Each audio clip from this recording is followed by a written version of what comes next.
Hello everyone, कैसे हैं आप सभी लोग। आई होप आप लोग बहुत अच्छे होंगे और आपकी पढ़ाई भी बहुत अच्छी चल रही होगी। जैसा कि आपको पता है ये चल रही है क्लास 12th हिस्ट्री एनसीईआरटी की सीरीज चल रही है। इसमें ऑलरेडी एक पार्ट हो चुका है, तो हम पार्ट आज सेकंड की बात करने वाले हैं।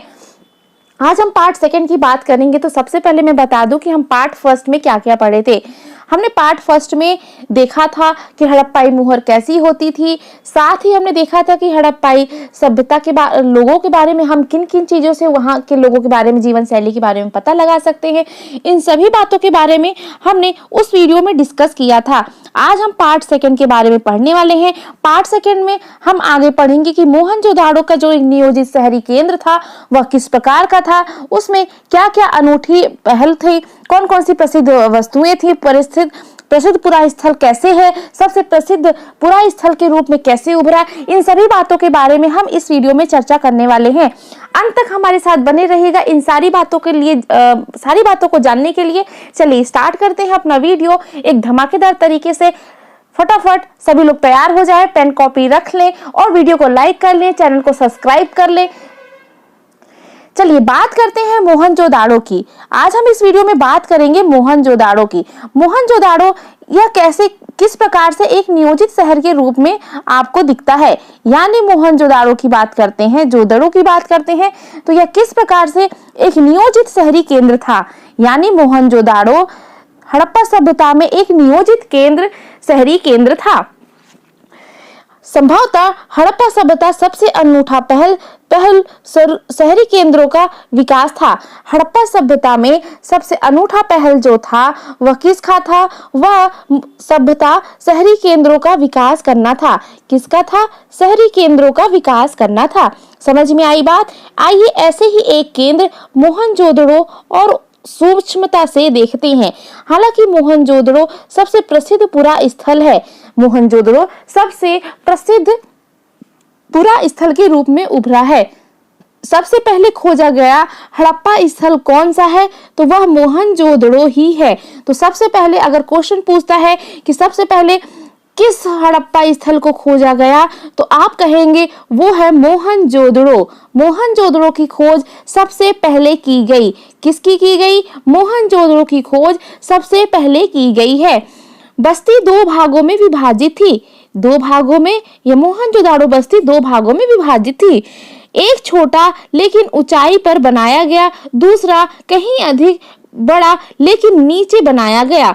तो एक जो छोटा हिस्सा था, यह छोटा हिस्सा यह ऊंचाई पर बनाया गया और यह बड़ा हिस्सा यह नीचे बनाया गया। क्लियर हुआ? तो इतनी बातें समझ में आई कि मोहनजोदड़ो एक नियोजित शहरी केंद्र था। हड़प्पा सभ्यता का सबसे अनूठा पहल शहरी केंद्रों का विकास करना था और इस शहरी केंद्रों के विकास करने में सबसे जो प्रसिद्ध पुरा स्थल है वह मोहनजोदाड़ो है। सबसे पहले खोजा गया हड़प्पा स्थल भी कौन सा है? मोहनजोदाड़ो है। मोहनजोदाड़ो की बात करते हैं तो इसमें जो इसका दो भागों में विभाजित था। ऊपरी हिस्सा छोटा था और निचले हिस्सा आकृति काफी बड़े साइज में था और नीचे के स्तर पर था। पुरातत्वविदों आप देख सकते हैं ये आपका ऊपरी हिस्सा था और ये आपका निचला हिस्सा था। इस प्रकार से मोहनजोदाड़ो में जो नगरीय व्यवस्था बनाई गई थी इस प्रकार से बनाई गई थी। ऊपरी हिस्से में दुर्ग थे, ऐसे सभी क्षेत्र थे और साथ ही निचले क्षेत्र में आम जनता यानी और सभी सामान्य लोगों के लिए व्यवस्था की गई थी। समझ में आया सभी लोगों को? कोई भी डाउट हो मुझे कमेंट सेक्शन में जरूर लिखना। साथ ही वीडियो को लाइक कर लीजिए और चैनल को सब्सक्राइब कर लीजिए, क्योंकि आपको complete class 12th NCERT history complete कराई जाएगी। अब बात करते हैं हड़प्पा की दुर्दशा। हड़प्पा की दुर्दशा की बात करें, हालांकि हड़प्पा सबसे पहले खोजा गया स्थल है। हड़प्पा सबसे पहले खोजा गया स्थल है। ईंट चुराने वाले बुरी तरह से नष्ट कर दिया था। इसे ईंट चुराने वालों ने बुरी तरह नष्ट कर दिया था। 1875 में ही भारतीय पुरातात्विक सर्वेक्षण के पहले जनरल अलेक्जेंडर कनघिन ने, जिन्हें सामान्य भारतीय पुरातत्व का जनक कहा जाता है। कब की बात मैं बता रही हूँ? 1875 की बात हो रही है। 1875 कौन? अलेक्जेंडर कनिहिन्नम ने, जिन्हें भारतीय पुरातत्व का जनक कहा जाता है, क्या कहा जाता है? भारतीय पुरातत्व का जनक कहा जाता है, ने लिखा था कि प्राचीन स्थल से ली जाई गई ईंटों की मात्रा लगभग 100 मील लंबी लाहौर तक लाहौर तथा मुल्तान के बीच की रेल पटरी के लिए ईंट बिछाई जाने के लिए पर्याप्त थी। इस प्रकार स्थल की कई प्राचीन संरचनाएं नष्ट कर दी गईं। इसके विपरीत मोहनजोदड़ो कहीं बेहतर संरक्षित था। इन्हें क्रमशः दुर्ग और निचला शहर नाम दिया गया। दुर्ग की ऊंचाई का मैंने आपको बताया था कि ऊपर का जो हिस्सा था वो छोटा होता था और निचला हिस्सा जो होता था वो बड़े आकृति में होता था। अब बात करते हैं उसी दुर्ग के और निचले हिस्से की। तो इस ऊपरी हिस्से को क्या नाम देते थे? इस ऊपरी हिस्से को हम दुर्ग नाम देते थे और निचले हिस्से को हम क्या नाम देते थे? निचले हिस्से को हम निचला शहर नाम दिए हैं। दुर्ग की ऊंचाई का कारण यह था कि यह संरचनाएं कच्ची ईंटों के चबूतरों पर बनी थी। ये ऊंचाई पर जो बना था, यह किस पे बना था? यह कच्ची ईंटों के चबूतरों पर बनी थी। दुर्ग के दीवारों से घेरा गया था। दुर्ग को एक बाउंड्री से घेरा गया था। जिस प्रकार से आपके घर में एक बाउंड्री होती है, उसी प्रकार से दुर्ग को भी एक दीवार से घेरा गया था, जिसका अर्थ है कि निचले शहर से अलग कर दिया गया था। जिस प्रकार से आप अपने पड़ोसी से अलग बाउंड्री बनाते हैं, यानी आपकी जमीन है वो अलग दिखे, तो इसलिए उन लोगों ने भी क्या किया था? एक बाउंड्री का निर्माण किया था, जिससे निचला शहर उनसे अलग दिखे। निचला शहर भी दीवारों से घेरा गया था। अब जो निचला शहर भी था, उसको भी चारों साइड से दीवारों से घेर दिया गया था। इसके अतिरिक्त कई भवनों के ऊंचे चबूतरों पर बनाया गया था, जो नींव का काम करते थे। अनुमान लगाया गया कि यदि एक श्रमिक प्रतिदिन 1 घनी मीटर मिट्टी ढोता होगा, तो मात्र आधारों को बनाने के लिए ही 40 लाख श्रमिक दिवसों अर्थात बहुत बड़े पैमाने पर श्रम की आवश्यकता पड़ी होगी। और कुछ और देखिए, एक बार चबूतरों के यथा स्थान बनने के बाद शहरों का सारा भवन निर्माण कार्य चबूतरों पर एक निश्चित क्षेत्र तक सीमित था। इसलिए ऐसा प्रतीत होता है कि पहले बस्ती का नियोजन किया गया, फिर उसके अनुसार क्रियान्वयन किया गया। नियोजन के अन्य लक्षण में ईंट शामिल हैं, जो भले ही धूप में सुखाकर अथवा भट्टी में पकाकर बनाई गई हो, एक निश्चित अनुपात में ही होती थी। यहाँ लंबाई और चौड़ाई, ऊंचाई क्रमशः 4 गुनी और 2 गुनी होती थी। बात करते हैं लंबाई और चौड़ाई की, तो लंबाई और चौड़ाई कितना होता था? 4 गुना होता था। और ऊंचाई क्रमशः कितनी होती थी? ऊंचाई 2 गुनी होती थी। यानी आप रेशियो की बात करते हैं तो 4:2 में यह ईंटों की आकृति हुआ करती थी। इस प्रकार ईंटें सभी हड़प्पाई बस्तियों में लगाई गई थी। इतनी बातें समझ में आई सभी लोगों को? आगे बढ़े क्या? अब बात करते हैं नालों का निर्माण। नालों का निर्माण की बात करते हैं। हड़प्पा शहरों की सबसे अनूठी विविधता जो थी, सबसे अनूठी पहचान जो थी, वो ध्यानपूर्वक नियोजित जल निकासी प्रक्रिया थी। क्या थी? ध्यानपूर्वक नियोजित जल निकासी प्रणाली थी। यदि आप निचले शहर के नक्शे को देखते हैं तो यह जान पाएंगे कि सड़कों तथा गलियों को लगभग एक ग्रिड पद्धति पर बनाया गया था। सड़कों और गलियों को, जो सड़क और गलियां थी, उनको ग्रिड पद्धति पर बनाया गया था और ये एक दूसरे को समकोण पर काटता था। कैसा काटता था? इस प्रकार से काटता था, समकोण पर काटता था, यानी हर एंगल 90 डिग्री का होता था। समझ में आया सभी लोगों को? ऐसा प्रतीत होता है कि पहले नालियों के साथ गलियों को बनाया गया था और फिर अगल बगल आवासों का निर्माण किया गया था। यदि घेरों के गंदे पानी को गलियों की नालियों से जोड़ना था तो प्रत्येक घर की कम से कम एक दीवार एक गली से सटना होना आवश्यक था। तो आप जान सकते हैं कि उस समय की जो आर्किटेक्चर थी, यानी उस समय जो हड़प्पा निवासी थे, उनके घरों को बनाने की व्यवस्था कितनी ही अनूठी थी। जिस प्रकार से आज के हमारे जो बहुत ही ज्यादा होनहार इंजीनियर हैं, जो सिविल इंजीनियर हैं, जो इन ऐसे सोसाइटी की स्थापना करते हैं यानी बनाते हैं, ऐसे इंजीनियर्स भी ऐसे कार्य नहीं कर पाते हैं जो उस समय के हड़प्पा वासी कर लेते थे। बात करते हैं दुर्ग की। दुर्ग की बात करें हालांकि अधिकांश हड़प्पा बस्तियों में एक छोटा ऊंचा पश्चिम, एक बड़ा लेकिन निचला पूर्वी भाग है। दुर्ग क्या होता था? दुर्ग बस्तियों में एक ऊंचा पश्चिमी का भाग होता था और निचला पूर्वी का भाग होता था। इस नियोजन में विविधताएं भी हैं। धौलावीरा तथा लोथल दोनों कहाँ आपको मिलेंगे? गुजरात में मिलेंगे। धौलावीरा और लोथल आपको कहाँ मिलेगा? गुजरात में मिलेगा। स्थल पर पूरी बस्ती किलेबंदी थी। कैसी थी? किलेबंदी थी तथा शहर के कई हिस्से भी दीवारों से घेरे गए थे। लोथल में दुर्ग दीवारों से घिरे तो नहीं था, पर कुछ ऊंचाई पर बनाया गया था। अब लोथल में एक थोड़ा असमानता थी। लोथल में क्या होता था? जो दुर्ग थे वो दीवार से घिरे तो नहीं थे, लेकिन ऊंचाई पर बने होते थे। ठीक है,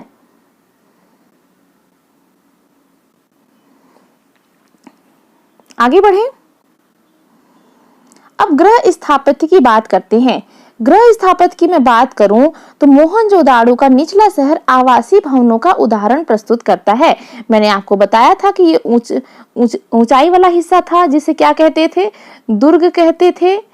और निचला हिस्सा बड़ी आकृति में होता था और इस निचले हिस्से में आवास करने वाले जो भवन होते थे वो यहाँ पर बने होते थे। तो आवास के भवनों का उदाहरण कौन सा प्रस्तुत करता है? जो निचले का हिस्सा था। इनमें से कई एक आंगन पर केंद्रित थे जिसके चारों ओर कमरे बने थे। अब बात करते हैं उनके घरों की। तो कैसा घर होता था? एक बीच में आंगन होता था और उसके चारों किनारों पर ऐसे ढेर सारे कमरे होते थे। ठीक है, संभवतः आंगन खाना पकाने, कटाई करने जैसे गतिविधियों का केंद्र था। खास तौर से गर्म और शुष्क मौसम में यहाँ का एक अन्य रोचक पहलू लोगों द्वारा अपनी एकांतता को दिए जाने वाला महत्व था। भूमि तल पर बनी दीवारों में खिड़कियां नहीं थीं। अब भूमि तल पर जो दीवारें बनी थीं उनमें खिड़कियां नहीं थीं। इसके अतिरिक्त मुख्य द्वार से अतिरिक्त आंतरिक भाग अथवा आंगन का सीधा अवलोकन नहीं होता था। हर घर का ईंटों में के फर्श से बना अपना एक स्नान घर होता था।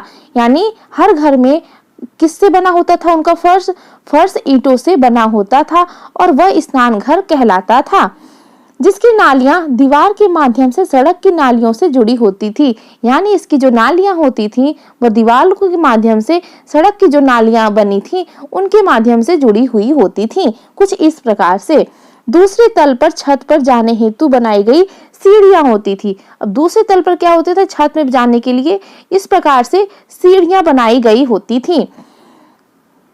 कई आवासों में कुएं थे। कई आवासों में क्या होते थे? कुएं भी होते थे।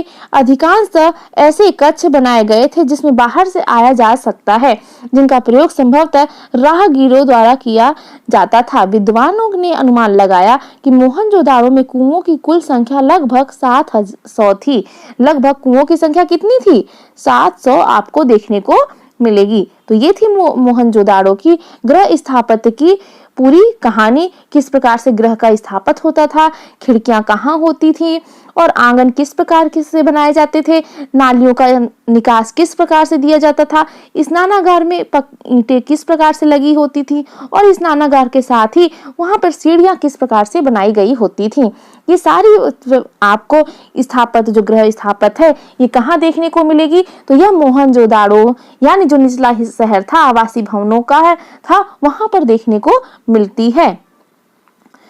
चलिए बात करते हैं अब इनके एक बार गृह स्थापत्य। जैसे ये नक्शा जैसे हम अपने घरों को बनाने के लिए इंजीनियर्स के पास जाते हैं तो वो इसी प्रकार का नक्शा हमें देते हैं। कुछ इसी प्रकार मोहनजोदाड़ो के टाइम भी गृह स्थापत्य की व्यवस्था रहती थी। तो आप देख सकते हैं किस प्रकार से ये स्नानागार होते थे। ये छोटे छोटे रूम बनाए गए थे, यानी छोटे छोटे कमरे थे। निकासी द्वार होता था जिससे राहगीर भी आते जाते रहते थे।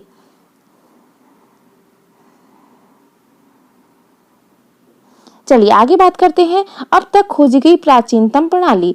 अब तक की खोजी गई सबसे प्राचीनतम प्रणाली की मैं बात करूं तो क्या थी? नालियों के विषय में मैक लिखते हैं, निश्चित रूप से यह अब तक की खोजी गई सर्वथा प्राचीन प्रणाली है। हर आवास गली की नालियों से जोड़ा गया था।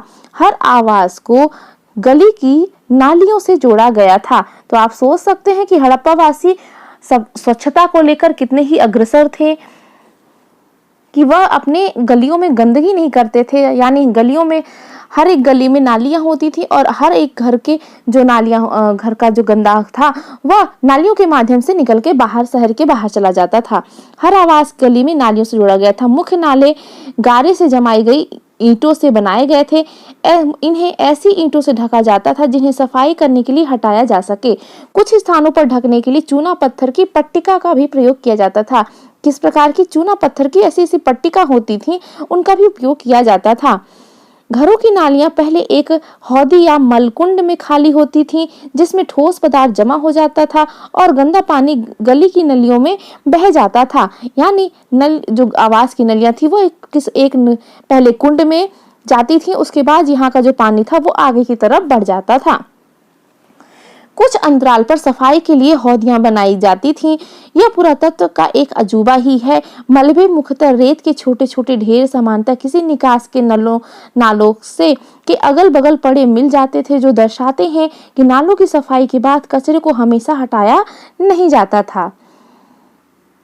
जल निकासी प्रणाली केवल बड़े शहरों तक ही सीमित नहीं था, बल्कि कई छोटी बस्तियों में भी उनके जल निकासी प्रणाली हमें देखने को मिलती है। उदाहरण के तौर पे बात करते हैं लोथल में आवासों के। लोथल जो था, लोथल कहाँ था? गुजरात में।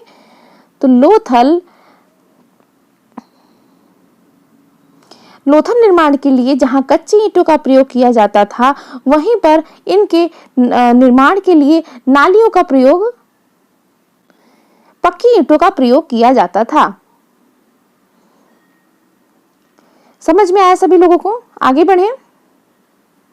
अब बात करते हैं दुर्ग की। दुर्ग की बात करें, दुर्ग पर हमें एक ऐसी संरचनाओं के साक्ष्य मिलते हैं जिन्हें संभवतः विशिष्ट सार्वजनिक प्रयोजन के लिए किया जाता है। इसमें एक माल गोदाम एक ऐसी विशाल संरचना है। माल गोदाम दुर्ग में आपको मिलेगी और यह मोहनजोदाड़ो की एक ऐसी संरचना है जिसके ईंटों से बने केवल निचले हिस्से शेष हैं, जबकि ऊपरी हिस्से जो संभवतः लकड़ी से बने थे बहुत पहले ही नष्ट हो गए हैं। और एक विशाल स्नानागार हमें देखने को मिलता है मोहनजोदाड़ो में। विशाल स्नानागार आंगन में बना एक आयताकार जलाशय है जो चारों ओर से गलियारे से, जो चारों ओर यहाँ पर गलियारा होता था, आंगन में एक जलाशय होता था, यहाँ पर पानी भरा होता था और इसके अगल बगल पूरा गलियारा होता था। जलाशय के तल तक जाने के लिए इसके उत्तरी तथा दक्षिणी भाग में 2 सीढ़ियां बनाई गई थी। यानी उत्तर में और दक्षिण में 2 सीढ़ियां होती थी जिसके माध्यम से लोग नीचे जलाशय में उतरते थे। जलाशय के किनारों पर ईंटों को जमाकर तथा जिप्सम के गारे का प्रयोग से इसे जलबद्ध किया गया था। इसके 3 ओर कक्ष बने हुए थे, जिसमें एक बड़ा कुआं था। जलाशय में पानी के बड़े नाले में बह जाता था। इसके उत्तर में एक गली के दूसरी ओर एक अपेक्षाकृत छोटी संरचना थी जिसमें 8 स्नानाघर बनाए गए थे। इस गलियारे के दोनों ओर 4-4 स्नानाघर दोनों साइड बने हुए थे। इन संरचना का अनोखापन तथा दुर्ग के क्षेत्र में कई विशिष्ट संरचनाओं के साथ इनके मिलने से इस बात का स्पष्ट संकेत हमें मिलता है कि विशेष अनुष्ठानिक स्नान के लिए इस स्नानागार का प्रयोग किया जाता था। तो हमें विशाल स्नानागार जो मिला है वो कहाँ से मिला है? मोहनजोदाड़ो से मिला है। आगे बात करते हैं, सामाजिक भिन्नताओं का अवलोकन करते हैं। सामाजिक भिन्नताओं का अवलोकन करते हैं तो सबसे पहले बात करते हैं शवाधान की। शवाधान यानी जब भी किसी हड़प्पा वासी की, मोहनजोदाड़ो वासी की मृत्यु होती थी तो उसके शव को किस प्रकार से दफनाते थे उसके बारे में बात करते हैं। तो पुरातत्व यह जानने के लिए क्या किसी संस्कृति विशेष में रहने वाले लोग के बीच सामाजिक और तथा आर्थिक भिन्नताएं थी, समान तक कई विधियों का प्रयोग करते थे। इन्हीं विधियों में से एक शवाधान का अध्ययन है। आप संभवतः मिस्र के विशाल पिरामिडों को तो देखे ही होंगे। बिल्कुल, मिस्र के विशाल पिरामिड को किसने नहीं देखा है? तो बिल्कुल जाके आप जाओ नेट में सर्च करो और जल्दी से देखो विशाल पिरामिडों को तो देखा ही होगा, हड़प्पा सभ्यता के समकालीन थे। अभी जो मिस्र के विशाल पिरामिड थे, ये किसके समकालीन थे? तो यह हड़प्पा के समकालीन थे, जहां इनमें से कई पिरामिड राजकीय समाधान थे, जो बहुत बड़ी मात्रा में धन संपत्ति दफनाई गई थी। हड़प्पा स्थलों से मिले समाधानों में आमतौर पर मृतकों को गर्तों में दफनाया जाता था, यानी जो मृतक होते थे उन्हें एक बड़े गड्ढे में दफना दिया जाता था। कभी कभी समाधान गर्त की बनावट दूसरे से भिन्न होती थी। कुछ स्थानों पर गर्त की सतहों पर ईंटों की चिकनाई गई थी। क्या ये विविधताएं सामाजिक भिन्नताओं की ओर संकेत करती हैं? यह कहना बहुत ही कठिन है। कुछ कब्रों में मृत भांड तथा आभूषण मिले हैं। अब जो कुछ कब्र थे वहां पर उनके साथ दफनाए जाने के साथ कुछ आभूषण भी दफनाए गए हैं, कुछ मृत भांड भी दफनाए गए हैं, जिसके अनुसार इन वस्तुओं का मरणोपरांत प्रयोग किया जा सकता था। पुरुष और महिलाओं दोनों के समाधानों से आभूषण मिले हैं। 19 के दशक में यानी 1980 के दशक के मध्य हड़प्पा के कब्रिस्तानों के उत्खनन में एक पुरुष की खोपड़ी के समीप शंख के 3 छल्लों जैस्पर एक प्रकार का उपरत्न है, जिसे क्या है, जैस्पर एक प्रकार का उपरत्न है, के मन के सैकड़ों की संख्या में सूक्ष्म मन के से बना एक आभूषण मिला है। कहीं कहीं पर मृतकों को तांबे के दर्पणों के साथ दफनाया जाता था। तो इस प्रकार के तांबे के दर्पण होते थे। इस प्रकार के मन को जो शव थे, शव दफनाने की प्रक्रिया थी, उनके साथ इस प्रकार के जो तांबे के दर्पण होते थे उनको भी दफनाया जाता था। कहीं कहीं पर मृतकों को तांबे के दर्पणों से, परंतु कुल मिलाकर ऐसा लगता है कि हड़प्पा सभ्यता के निवासियों का मृतकों के साथ बहुमूल्य वस्तुओं को दफनाने का विश्वास था। आगे बात करते हैं विलासिता की वस्तुओं की खोज। यानी विलासिता की वस्तुओं की खोज की बात करें तो सामाजिक भिन्नता की पहचान की एक अन्य विधि है विलासिता। यानी आपके जो लिविंग स्टैंडर्ड होता है वो आपके समाज में भिन्नता लाने के लिए एक अलग पहचान होता है। तो आपका लिविंग स्टैंडर्ड कैसा है ये आपको डिपेंड करता है कि आप का जो लेवल क्या है, आप समाज में किस प्रकार से दूसरे लोगों से भिन्न है। तो उसी प्रकार से हड़प्पा वासियों में भी क्या था, विलासिता की कुछ वस्तुएं थी जो वहां पर जो संपन्न व्यक्ति थे उनके पास ही होती थी और यह उनके समाज में भिन्नता को दर्शाती थी। ऐसे पुरा वस्तुओं का अध्ययन, जिन्हें पुरातत्वविद मोटे तौर पर उपयोगी और विलासी वस्तुओं में वर्गीकृत करते हैं, पहले वर्ग में रोजमर्रा की उपयोग की वस्तुएं सम्मिलित हैं, जिनमें पत्थर अथवा मिट्टी जैसे सामान्य पदार्थों से बनाई जाती थी जो आसानी से बन जाते थे। इसमें चक्कियां, मृतभांड, सुइयां, झावा आदि शामिल थे। ये वस्तुएं सामान्य रूप से बस्तियों में सर्वत्र पाई जाती थी। यानी जो सामान्य वस्तुएं थी, ये वस्तुएं बस्तियों में हर जगह आपको देखने को मिल जाती थी। लेकिन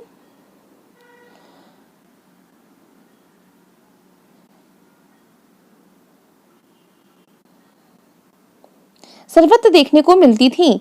जो दुर्लभ हो अथवा महंगी स्थानीय स्तर पर अनुपलब्ध पदार्थों अथवा जटिल तकनीकों से बनी होती थी, इन्हें विलासिता के रूप में देखा जाता था।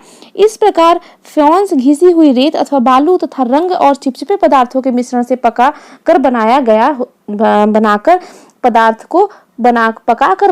पदार्थ होता था। वे छोटे पात्र संभवतः कीमती माने जाते थे क्योंकि इन्हें बनाना कठिन होता था। तो जो वस्तुएं बनाने में कठिन होती थी उन्हें हम विलासिता की वस्तुओं के अंतर्गत रखते थे, और जो बहुत आसानी से बन जाती थी हम उन्हें आसान चीजों के यानी आम लोगों के लिए रख देते थे। आगे बढ़ें। भारतीय इतिहास के कुछ विषय बात करते हैं। संचय शब्द की बात करें, लोगों द्वारा सावधानी पूर्वक अधिकांश पौत्र जैसे कि घड़ों में रखी गई वस्तुओं के लिए प्रयुक्त किया जाता था। ऐसे संचय आभूषणों को कहते थे, अथवा धातु कर्मियों द्वारा पुनः प्रयोग के लिए संभाल कर रखी गई धातुओं के। यदि किसी कारणवश मूल स्वामियों ने इन्हें पुनः प्राप्त नहीं किया हो तो ये तब तक अपने स्थान पर ही रहते थे जब तक कोई पुरातत्व इन्हें खोज नहीं निकालता था। चलिए बात करते हैं, इस चीज और जटिल होती जाती थी जब हम रोजमर्रा के प्रयोगों जैसी वस्तुओं जैसे तकलियां जो फायांस जैसे दुर्लभ पदार्थ से बनी हुई मिलती हैं, क्या हम इनका वर्गीकरण उपयोग या फिर विलासिता की वस्तुओं के रूप में करें।